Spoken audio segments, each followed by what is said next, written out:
channel. That is theblackfinancialchannel.com. What's going on, everybody? I hope you guys are doing well. And today we're going to talk about Airbnb. Airbnb just had a big IPO. Everybody's emailing me saying, should I buy into the Airbnb IPO? The Airbnb IPO was exciting to me and interesting to me because I'm a customer of Airbnb. I like Airbnb. I love their business model. I think that they are a great disruptor in their industry. But if you want to know what I think about the Airbnb IPO, which shot up over 100% today, the stock price shot up 100% today. Airbnb stock shot up 100% today. If you want to know the short answer of what I think about investing in the Airbnb IPO, the short answer is hell to the no, to the no, to the no. But I'm going to break that down and explain to you on the Black Financial Channel. Let's get it cracking right now.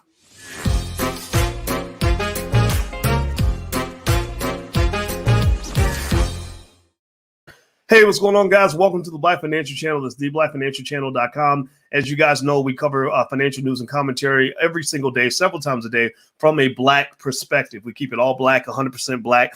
And if you agree with that philosophy, type hashtag B1. Hashtag B1 in the chat means that we talk about our community first. We save ourselves before we save the world. And B1 or me one or Black people first and wealth first is how we're going to win. That's how we're going to win this game. We must talk about the economics. So Airbnb. Some of you have asked me about Airbnb, and you've asked me, what do I think about Airbnb stock? Do I think that Airbnb is a good investment for me and my family? Should I go in there and double down? All the rich white guys are jumping in on Airbnb. What do I do? What do I do? Well, you know what? Here's the deal. First of all, I want to say this. I'm not here to give you investment advice. This is not what this is. This is just me telling you what I'm going to do and what I believe about this particular IPO. The answer is no. Hell to the no. This is a terrible investment, in my opinion. And let me explain why it's a terrible investment. Let me break down how IPOs work and how Airbnb's IPO, what's going on here, what I'm seeing here. There's a term that former Federal Reserve Chairman Alan Greenspan used called irrational exuberance. Irrational exuberance is basically like, the same way when somebody gets high or drunk, they get overly excited, or they want to go fight somebody or shoot somebody in the club because he stepped on their toe, but really you wouldn't do that because, on a regular day you'd be at your job at the post office and you'd be on your best behavior. But because you feel like Superman, right? Hit the chronic, hit a little, drank a little Ciroc, right? You're feeling like Superman, so you're taking chances that you would never take. You're taking penitentiary chances because you're feeling like Superman right now. Well, investors also go through a similar phenomenon where we start to feel financially high. We start to feel super strong. We start to feel like nothing can go wrong. We start to feel like there's no price too high to pay for a certain stock. So what happens is we end up investing in a way that, to be honest with you, is completely ridiculous. We buy stocks the way people purchase Gucci belts. Gucci belts they're probably worth about $12 if you measure the cost of the raw materials required to make a Gucci belt. Maybe it's $25. I don't know the specific number, but we do know. Give me a yes or no if you can at least agree with me on this basic idea. Yes or no? A Gucci belt that's $788.14 is not worth $788.14. The other day, Cardi B was on. We talked a little bit about Cardi B. For more of an analytical perspective, because this is a home for intelligent Black people. We're not here just to gossip. We talk about things so we can learn and get better. Well, Cardi B puts an $88,000 purse on her Instagram and says, should I buy this purse? It's $88,000, but it's so beautiful, right? Well, from a rational perspective, we know that an $88,000 purse can only be worth $88,000 if it is a purse with $90,000 inside of it. If it comes with $90,000 inside the purse, then that's a heck of an investment. You have made a profit of $2,000. But if there's no money in the purse, there is no such thing as an $88,000 purse.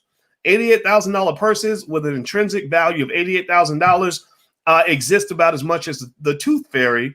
But for some people, the Tooth Fairy is very real because they believe in fantasies. They believe in fairy tales. And here's the thing. Fairy tales will get you in trouble. Fantasies will get you in trouble. Believing in things that don't exist will have you exploited by those who focus on the real, those who focus on the here and now, those who focus on what's real versus what's fake. A lot of you spend your lives, unfortunately, you've been trained to spend your lives chasing what's fake. And there are people who take advantage of you because they focus on what's real. If I'm a politician, I tell you, hey, things are gonna be wonderful one day in the future. That's fake. That's not real. But what's real is you're gonna go to the polls tomorrow, and you're gonna get your booty to the poll, and you're gonna put me in office. That's real. But what's fake is all these promises I'm making, because I'm not gonna keep any of them. So why do I bring this up when I'm talking about Airbnb stock? All right, so Airbnb stock. As I break this down, do me a favor, hit the thumbs up button. Please hit the thumbs up, share, subscribe, notification bell, all that stuff, so you know when we go live. Airbnb stock is interesting because here's the deal. The people that were sitting in the back, the rich guys, the people who always seem to find a way to get ahead, they were sitting in the back saying, how do we price this stock? We're going to put this stock out there. How do we figure out a price to offer the stock at? Right? So they said, okay, Airbnb is a popular company, but that's not important. What matters is the true intrinsic value. So they sat there and they pulled out their computer algorithms and ran software analyses and everything else. And they came to a conclusion, okay, our stock is worth about $55 a share, right? So that's what we're going to offer it for, because that's the true value. And that's what we think people will pay. But then somebody said, no, DoorDash. Somebody came in and said, stop the presses. Stop the presses. Look, homie, there's a lot of suckers out here. Did you see what happened with DoorDash? You're like, no, Bob, what happened with DoorDash? Well, DoorDash went out on the market for one price, and the price doubled in the first day. It damn near doubled the first day. So I said, oh my God. So we have suckers out here that'll pay anything for a share of stock because they don't know what we know. We have what we refer to in finance, us financial scholar geeks, we refer to this as information asymmetry. They have information and expertise on the true value of the company using discounted cash flow analyses that somebody isn't going to have if they're sitting there with their Robinhood account and never took a finance class. So they like DoorDash. They don't know if DoorDash should be $100 a share, or if it should be $50 a share, or if it should be $200 a share. All they know is that they order from DoorDash every other day, and they think it's an awesome company, dude, right? So they say, my God, there are so many suckers out here, and there are so many fish out here that the sharks on Wall Street, they call them, they actually do call them sharks. There are a lot of sharks and wolves. You ever heard of the wolf of Wall Street, shark of Wall Street? They're not the fish of Wall Street. They're not the sheep of Wall Street. They're the wolves and the sharks. So the sharks said, man, there's a whole lot of fresh fish out here. Let's go out here and get paid. So what Airbnb did at the last minute is they said, let's go ahead and take a chance. Let's go ahead and push the price up a little bit and see if these suckers will pay that price. Let's try for $68 a share, see if they'll buy it. Not only did the public buy that stock for $68 a share, on the very first day, the price went all the way up to $144.71. How many languages do I need to speak to say that if you're paying that type of price for Airbnb, I hate to say it to you, I love you, but you just got played like a sucker. That is not the right price to pay for this stock. Now, here's what's interesting. Let me actually, before I move on, I just want to show you guys something. We have financial workbooks for kids. If you want your kids to understand economics, feel free to go to financial workbooks. We have flashcards, workbooks, and all that. It's right there on the screen. I should just mention these things because I want you to not be a sucker. I want your kids to be smart. Here's the deal. There's this thing called the greater fool theory, right? And the greater fool theory, which is a well-documented theory in all of finance, basically says that sometimes it's not totally dumb to overpay for a commodity. Right? It's not totally stupid. Sometimes it makes sense to overpay if there's a greater fool. If there's a bigger sucker out there that if you pay 100, if there's a fool that'll pay 120, then yeah, then you're making a smart move. You're basically participating in the wonderful side of a Ponzi scheme. You see, Ponzi schemes, pyramid schemes, like, you know, those blessing looms that you get in your email. Everybody, give me a yes or no in the chat if any you or any of your family has received an invitation to a blessing loom. Some of y'all may be in these blessing looms, and I'm not even knocking you out because there are people who actually make money from these things. That's why they're so popular. Give me a yes or no if you've received a blessing loom. Well, blessing loom is technically defined as a pyramid scheme, and the reason it's a pyramid scheme is not because everybody loses their money. Everybody that participates in the loom doesn't lose money. The suckers lose money. It's the people who, it's like musical chairs. In musical chairs, some people get a chair, right? If you're doing musical chairs and there's 10 kids and there's 6 chairs, 6 of those kids is going to get a chair. But 4 of those kids are not going to get a chair. And those 4 kids who didn't get a chair didn't come in thinking they weren't going to get a chair, because if they didn't think they were going to get a chair, they wouldn't play. Right? You play because you think you might be one of the ones who's going to get a chair. So this is me saying that I'm not giving you an ethical or moral reason to not participate in a Ponzi scheme or a pyramid scheme. What I'm saying to you is that it's risky because you might be one of the kids who doesn't get a chair. So going back to Airbnb stock is not worth $144 a share based on the perspective of most economic experts. Most people that even understand the basics of stock market and financial valuation, there's nobody I know who's got a brain cell in their head who understands financial markets, who's sitting around saying, yeah, buddy, that Airbnb is really worth $144 a share. No, what they're doing is they're sitting back and they're saying, wow. They're saying, oh my God, this is insane. You mean we can go make this much money off these people? They'll pay that much?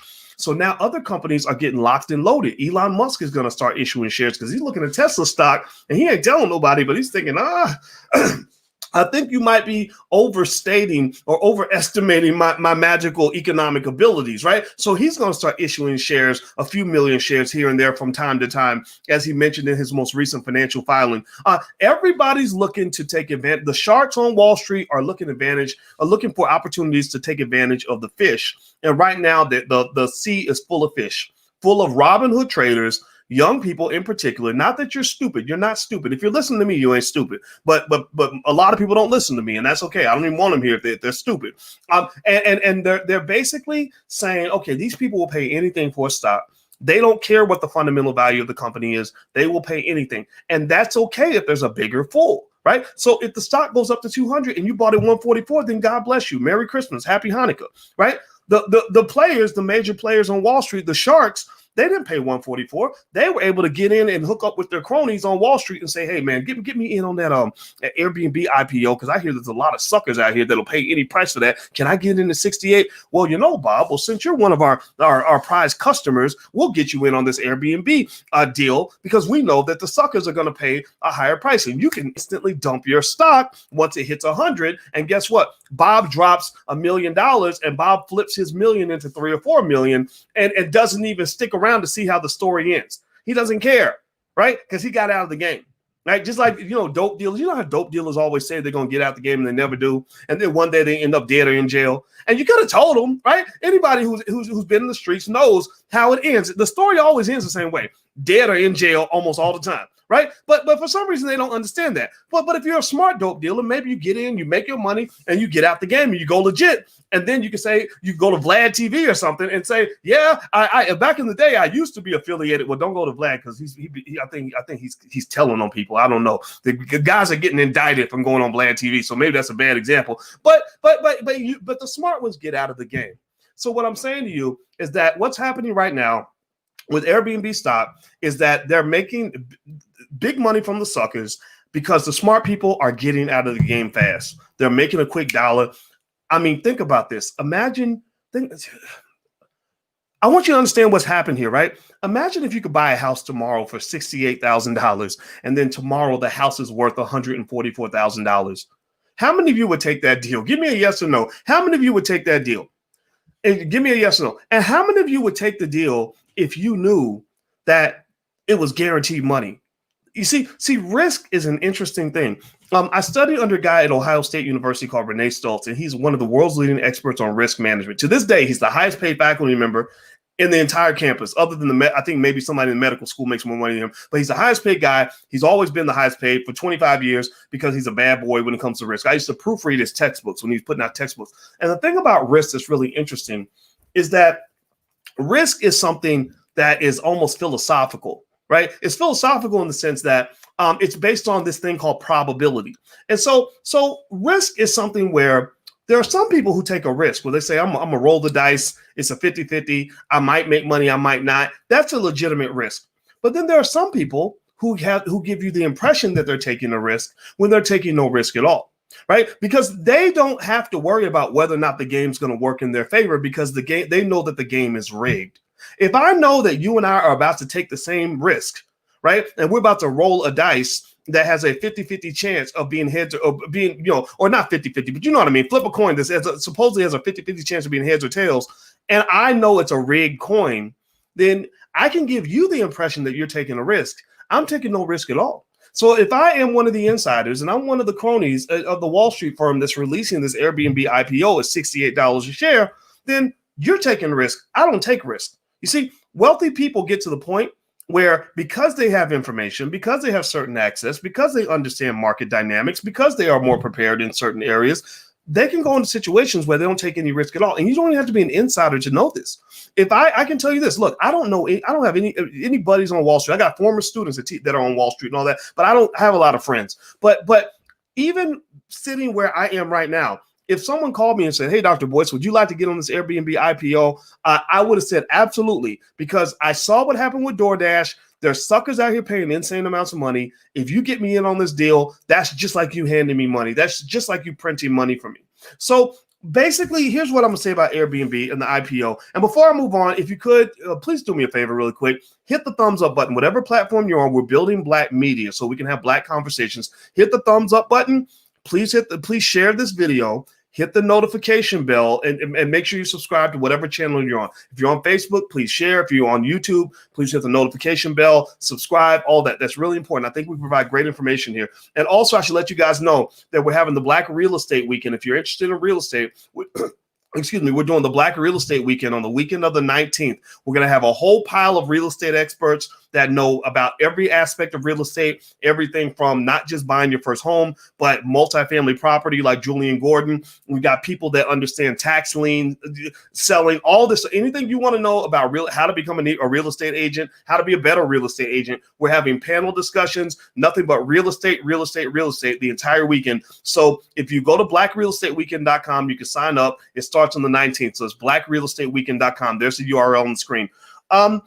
So here's the deal with the Airbnb IPO. I'm going to finish up on these key points. First of all, the money was made by the people who were able to buy in early. Those are the people who make money. The greater fool theory will work if the price continues to go up. If you have another sucker out there that'll pay more because they love Airbnb, and they don't understand that there's a difference between a great company and a great investment. There's a difference. They're not the same thing. If you think there's a greater fool, then maybe you'll get lucky and you'll find somebody that you can actually dump the stock off to and engage in what is going to ultimately become one of the most epic pump and dump scenarios that we've ever seen. The other thing, here's the thing. So if you were able to live in this perpetuity where you can always live the lie and pretend like Airbnb stock is worth $150 a share or whatever, then who cares, right? Who cares if we really know, if we do or don't know what the intrinsic value of Airbnb is, right? If we all, it's kind of like a lot of stuff in life. It's like the existence of Santa Claus. If we all believe Santa Claus is real, then Santa Claus can become real. Like we all believe in Fred Flintstone. We all grew up, or maybe we all believe in Scooby-Doo, right? But Scooby-Doo's not a person. Scooby-Doo never lived. But if I say, hey, y'all, you know how Scooby-Doo is, Ruby-Dooby-Doo, right? You know what I'm talking about. You're like, yeah, that is Scooby. Scooby's funny, right? Because we believe it's there, so it's there. So Airbnb's valuation, like the existence of Scooby-Doo, can be something that we believe in, and it becomes real if we believe it. But here's the problem. At some point, there is always a day of reckoning. At some point, the water, if I tell you that below, if the water is up to here and I tell you, oh, below the water, I'm wearing a 3-piece suit and it's Gucci and I'm the flyest person in the room, and you believe me because I just have credibility like that, right? At some point, the water drops. And eventually the water drops, and then you may find out that the emperor has no clothes. And then at that point, you're evaluating people's outfits, not based on what they told you they're wearing, but based on what they're actually wearing. And that's what happens when bubbles burst. That's what happens when stock markets pop. That's what happened in 2007, 2008, when all these hyperinflated mortgage-backed securities were being sold that were not backed by reliable assets, suddenly collapsed, and people lost everything. That's what happened in the 1929 stock market crash, when these inflated valuations suddenly popped. That's what happened with the stock market around 2008, when everything popped. So if you want my prediction, my belief is that at some point, the party's going to end. At some point, the bubble's going to pop. And the bubble isn't just going to pop because the intrinsic valuations are suddenly going to become interesting to people. This information is already out there. You can go Google and research what the true fundamental value of Airbnb stock is. It's going to be a lot closer to $50, $60 a share than it is to 144. I can guarantee you that. So the information's out there. It's just no one pays attention. But who's paying attention? The big money managers are paying attention. What they call the smart money is paying attention. So the big money managers, the people who've already made a killing because they were able to get in on the IPO early, and they're watching the suckers all buy it up. Well, guess what? As the price is going up higher and higher and higher, they say, okay, this train, we know it's going to crash, so we're going to get out the game. We're going to get off this train, and we're going to let the suckers crash. They're going to be part of the explosion. We're not going to participate in that. Or a fund manager who says, wow, this Airbnb IPO that we bought in at $70 a share is up to 144. Now it's taking up a big chunk of my portfolio. And as a rule with this company, we can't have more than 5% of our assets in any one stock. So we're going to go ahead and start unloading this. We need to unload it anyway, because this is not a good investment. I can't justify these valuations. And as that big money starts to leave, it becomes a little bit like white flight. You know, when white flight kind of occurred and all the urban communities started going down, well, eventually you're going to have smart flight. You're going to have the smart money flying away from this stock. And that's when the valuations are going to start to get closer to reality. And then the suckers are going to say, oh my God, I bought Airbnb stock for 144. Now it's worth 124. What am I going to do? Now it's worth 102. Oh my God, I'm on a Robinhood app. I have a margin call now. I don't know what to do. I guess I better sell my stock. Suddenly everybody's selling, and then you're starting to see a collapse, right? It starts to unwind that way because, again, at some point, the truth sets you free.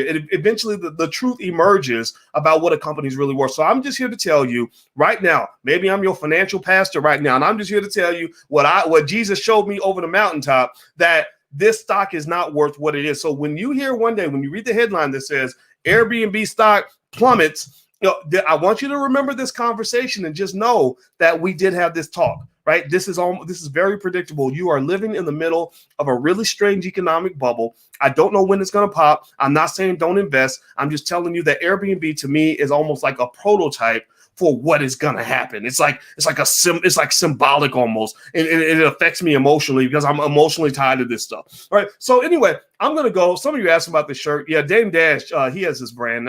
And Dame and I became friends, but I owned this shirt before I even met Dame. So I just thought it was the coolest thing in the world. And I'm sorry. I believe black men should be bosses. Every black man on earth, if you're a boss, raise your hand. Black women are bosses. I think black people should just be bosses. We should be bosses of our community, bosses of our families, bosses of our lives. Nobody owns you. Nobody controls you. Nobody should be telling you what to do. That's my personal philosophy, and I want to support you in that. So, but bosses can't be stupid, which is why I'm glad you're here, because I think we can make you smarter and help you be prepared to go into the world of economic warfare. All right. So do me a favor. Hit the thumbs up button, hit the share button, hit the subscribe button if you haven't done it yet. BlackRealEstateWeekend.com. That's where you can go to sign up for the Black Real Estate Weekend, which happens on the weekend of December 19th. If you can't make it, there are recordings available. And if you register, you can actually purchase the recording in advance for like 75% off or something like that. So feel free to go to BlackRealEstateWeekend.com. We're going to have a ton of real estate experts on every topic, from buying your first home to buying commercial property to owning multifamily property to tax lien selling to becoming a real estate agent. Real estate, real estate, real estate. We've got it. We're here for you. The Black Business School has your back. We want you and your family to win. Bring your wife, bring your kids, bring your little cousin them, because black people need to be the world leaders in asset acquisition. That's what's going to make black people great again. Not a check from the government. That ain't part of the plan. The plan is something that's going to make us powerful. Okay, guys. So hit the thumbs up button, and let's type the word power in the chat. If you agree with me, type the word power in the chat. That's what we're aiming for. We're aiming for the power, not the charity, not just a little bit of sympathy, not people just acknowledging us. I want the power, and I believe black people deserve that. I believe black people will claim that, but we got to go fight for that. All right. So take care, guys. Have a good day. Hit the thumbs up button on your way out. There's a URL for the Black Real Estate Weekend, blackrealestateweekend.com. I'm going to check in with you guys at some point in the very near future. So please have a great day. I'll talk to you soon. Peace.